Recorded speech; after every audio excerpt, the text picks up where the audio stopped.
Hey friends, Greens and Garden में आप सभी का स्वागत है। मैं हूँ स्निग्धा। आज हम विंटर फ्लावरिंग प्लांट पिटूनिया के बारे में बात करेंगे कि उसकी देखभाल कैसे करनी चाहिए, उसे घना कैसे बनाना है, क्या खाद डालना चाहिए जिससे कि हैवी फ्लावरिंग हो। आज मैं आपसे यही शेयर करने वाली हूँ, तो वीडियो के अंत तक बने रहिएगा। और अगर चैनल में नए हैं तो प्लीज़ चैनल को लाइक, शेयर और सब्सक्राइब ज़रूर करिएगा। तो चलिए स्टार्ट करते हैं। फ्रेंड्स, पिटूनिया बहुत सारे तरह के मिलते हैं, जैसे कि petunia border, petunia plain, petunia star, petunia double petal वाले और ड्रॉप वैरायटी के भी पिटूनिया आजकल नर्सरी में अवेलेबल हैं। और इसके कलर इतने खूबसूरत और वाइब्रेंट होते हैं कि मन मोह लेते हैं। फ्रेंड्स, तो चलिए मैं बताती हूँ कि पॉट का साइज कैसा लेना है। पॉट बहुत ज़्यादा गहरा वाला नहीं बल्कि चौड़ा वाला लेना है, क्योंकि फ्रेंड्स इसके जो रूट्स हैं ना वो बहुत अंदर तक नहीं जाते। बहुत छोटे रूट्स होते हैं इसके, तो ये अंदर नहीं जाते, रूट्स इनके फैलते हैं, ऊपर ही ऊपर रहते हैं।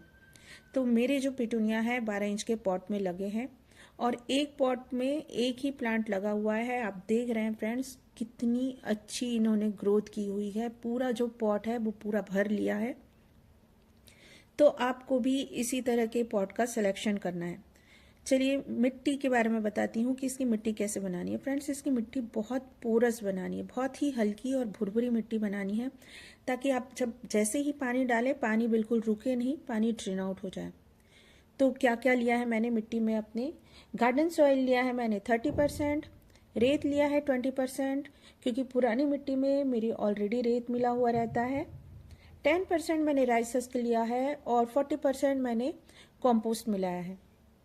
वर्मी कंपोस्ट और गोबर की खाद दोनों ही बराबर में लिया है मैंने। थोड़ा सा नीम का खली और फंजीसाइड पाउडर मिलाया है। फ्रेंड्स, इस तरह से अगर आप सॉइल बनाएंगे ना तो आपका पिटूनिया बिल्कुल भी खराब नहीं होगा। मेरे ये जो फ्लावर है ये बिल्कुल अप्रैल और मई तक इनकी फ्लावरिंग होती ही रहती है।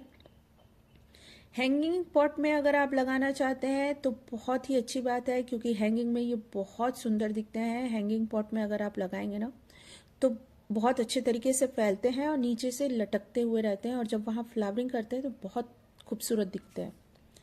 तो फ्रेंड्स, अब बात करते हैं कि पानी कितना देना है। सॉइल में मॉइस्चर इसमें बना कर रखना है, क्योंकि जैसे ही पानी की कमी होगी ये मुरझाने लगते हैं। प्लांट्स बता देते हैं फ्रेंड्स कि पानी की कमी हो रही है, लेकिन हमारे यहाँ फिलहाल तो अभी फॉग हो रहा है बहुत ज़्यादा। पानी मैं अपनी ऊपर की जो मिट्टी है उसे देख कर ही देती हूँ। फिलहाल तो मैं इसे 3-4 दिन और कभी कभी 5 दिन भी हो जाते हैं, फिर मैं पानी डालती हूँ। लेकिन जब धूप होगी ना तो मैं पानी हर दूसरे दिन, मतलब एक दिन छोड़ के फिर एक दिन पानी दूंगी। जैसे जैसे धूप में गर्माहट होती जाएगी मैं उसके हिसाब से पानी दूंगी। रोज़ अगर देने की ज़रूरत होगी तो फिर रोज़ भी दूंगी। फ्रेंड्स, अब सनलाइट की बात करते हैं कि पिटूनिया को कितनी धूप में रखें। तो मैं कहूँगी कि जहाँ पर गार्डन में पूरे दिन की धूप आती हो आप वहाँ पर अपने प्लांट्स को रखिए। पिटूनिया को धूप बहुत पसंद है और ये फ्लावरिंग तभी बहुत अच्छे से करते हैं जब धूप इन्हें अच्छे से मिलती है। एटलीस्ट 5 से 6 घंटे की जहाँ पर धूप आती है ना, आप वहाँ पर अपने प्लांट्स को रखिए। फ्रेंड्स, आप अपने प्लांट्स पर डेड हेडिंग करते रहिए, मतलब कि जो फ्लावर स्पेंट हो जाए, खिलकर मुरझा जाए, उसे तोड़कर हटा देना है। ऐसा करने से पहली बात तो ये होगी कि आपका जो प्लांट है वो बहुत बुशी होगा, घना होगा, और दूसरी बात ये कि सीड पॉट बनने का जो है अभी से प्रोसेस नहीं होगा। इस टाइम पर हमें सिर्फ और सिर्फ फ्लावरिंग पर फोकस करना है फ्रेंड्स, ना कि हमें सीड्स लेने पर। सीड हमें अभी नहीं चाहिए। सीड्स जब हमें कलेक्शन करना होगा तो वो टाइम होगा फरवरी के एंड और मार्च के फर्स्ट वीक के बाद।